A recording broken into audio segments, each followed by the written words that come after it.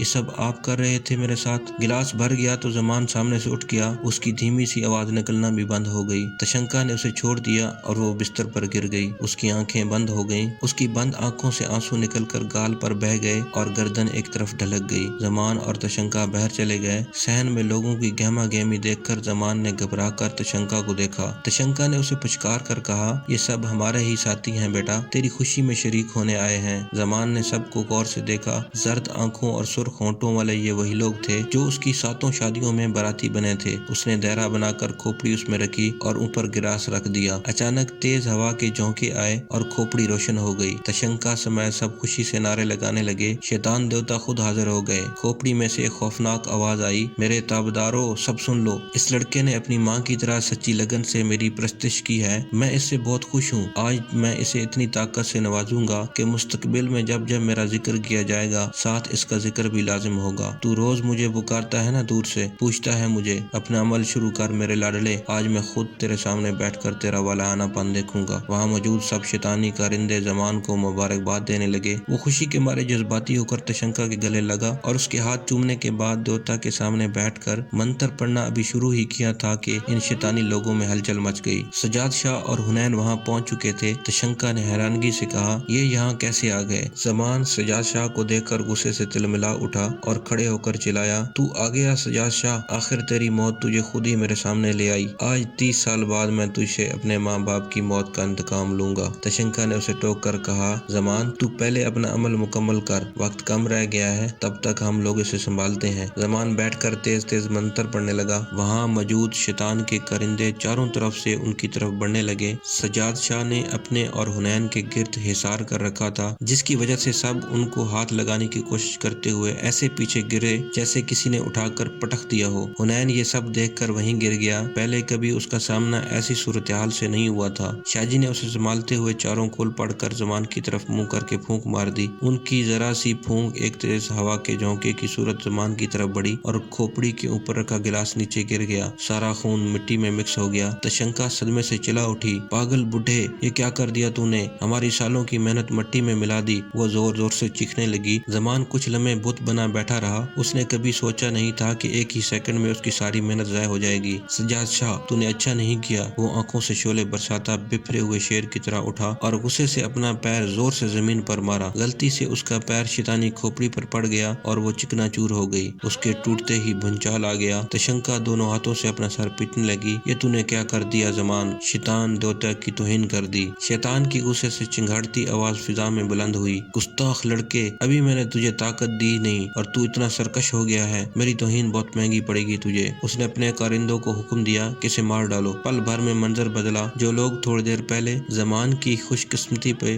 رشک کر رہے تھے، اسے مبارکبادیں دے رہے تھے، وہ اپنا دیوتا کے حکم کی تعمیل کرتے ہوئے اسے پیٹنے لگے۔ زمان دونوں ہاتھ جوڑ کر معافی مانگنے لگا مگر بے سود۔ اس نے تشنکا سے التجا کی، رانی مجھے بچا لے، شیطان دیوتا کو بتا کہ میں نے جان بوجھ کر کچھ نہیں کیا۔ تشنکا نے حقارت سے دیکھتے ہوئے اس کے منہ پر لات رسید کر کے کہا، لعنت ہے تجھ پر، میں نے تجھے پالا پوسا تھا کہ تجھ سے کچھ نفع حاصل کر سکوں، مگر تو نے دیوتا کو بھی ناراض کر دیا۔ اب بھی اگر تیری طرفداری کی تو دیوتا مجھے اپنی شیطانی دنیا سے بے دخل کر دیں گے۔ تیرا مر جانا ہی بہتر ہے منوس۔ جیتی ہوئی بازی ہار گیا۔ زمان کو اس کے سلوک پر حیران ہونے کا بھی موقع نہ ملا۔ اس کے ناک اور منہ سے خون کے فوارے پھوٹنے لگے۔ سجاد شاہ زمان کو اپنی موت آپ مرتے دیکھ کر حنین کو ہوش میں لانے کے بعد سونیا کو تلاش کرنے لگے، جو انہیں ایک کمرے میں بے سود پڑی ملی۔ شاہ جی نے اس کی سانس چیک کی اور افسردہ ہو گئے۔ اس کی روح پرواز کر چکی تھی۔ بہر تشنکا سمیت سب شیطانی کارندے زمان کو ہلاک کر کے جا چکے تھے۔ زمان کی لاش خون میں تر درختوں کے نیچے پڑی تھی۔ سجاد شاہ نے اس کی طرف اشارہ کر کے حنین سے کہا، دیکھا بیٹا، آپ نے اس کا حشر، جس کو خوش کرنے کے لیے ان 7 معصوموں کی جان لی اور پتہ نہیں کتنے شیطانی عمل کیے، اس دیوتا نے اس کی ہزاروں تابعداریوں کو بھلا کر فقط ایک غلطی کی کتنی بھیانک سزا دی۔ اور دوسری طرف ہمارا اللہ ہے، ہم لاکھ گناہ کرنے کے بعد سچے دل سے جب استغفار کر لیں تو وہ اپنی رحمت کے سائے میں لے لیتا ہے۔ بلا شبہ وہ واحد لا شریک ہے۔ اس کے مخالف اسی کے پیدا کردہ ہو کر اس کی ہی نافرمانی کرتے ہیں اور ان کا انجام یہی ہوتا ہے۔ سونیا کی میت اس کے گھر بھجوا کر سجاد شاہ نے زمان کے گھر کے تہہ خانے سے ان لڑکیوں کی بوسیدہ ہڈیوں کو جمع کیا جن سے زمان نے دھوکے سے شادی کر کے اپنے شیطانی عمل میں ان کا استعمال کیا تھا۔ پھر ان ہڈیوں کو قبرستان میں دفنا دیا اور ان لڑکیوں کی بھٹکتی روحیں قیامت تک پرسکون ہو گئیں۔ وہ گھر جہاں زمان اپنے شیطانی عمل کرتا تھا محلے میں آصف زدہ مشہور تھا۔ سجاد شاہ کے توسط سے اسے مسوار کر کے وہاں مسجد بنوا دی گئی۔ بلا شبہ وہ جگہ اب ہر برائی سے پاک ہو چکی تھی۔ کچھ عرصہ بعد سونیا کے والدین اس کی موت کے غم سے نکلے تو سجاد شاہ کو حنین کے رشتے کے لیے ہاں کر دی۔